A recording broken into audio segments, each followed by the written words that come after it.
Hello everyone, welcome back to our weekly video series, Saints Marching, and here we learn about a different saint of the week each week as we continue to help grow our knowledge of all the saints, especially choosing some of our lesser known saints for this purpose.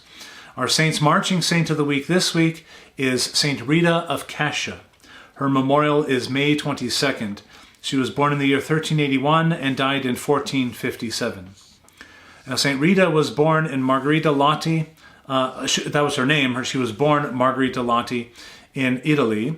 At an early age, she begged her parents to allow her to enter a convent, but was instead arranged to be married to a man who turned out to be cruel. His name was Paolo Mancini. Young Saint Rita became a wife and mother at only 12 years of age, and her husband was of violent temper.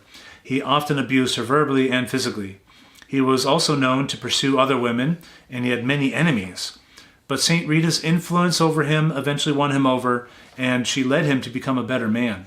He even renounced a family feud and vendetta against a particular family in the area. Unfortunately, another family feud was becoming more turbulent, and one of his allies betrayed him and killed him.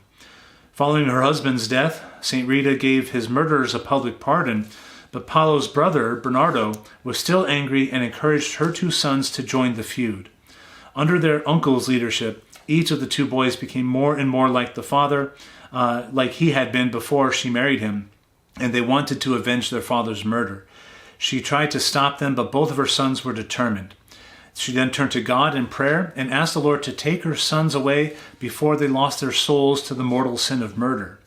1 year later, her prayers were answered when both of her sons succumbed to dysentery and died. Following the deaths of her sons, she entered the monastery of St. Mary Magdalene in Cascia, and while at this monastery, she performed her duties with great fidelity and received the sacraments frequently. This is where she took the name Rita for her religious name, and so her name was changed from then forward. She had a great devotion to the Passion of the Lord, and one day in prayer, when she was 6 years old, she asked that the Lord allow her to suffer like him. In response to her prayers, a wound appeared in her forehead as if a thorn from the crown of thorns had pierced her. It left a deep wound, which did not heal, and it caused her to suffer until the day she died, May 22nd, 1457. Following her death, she was buried at the Basilica in Cascia and was later discovered to be incorrupt.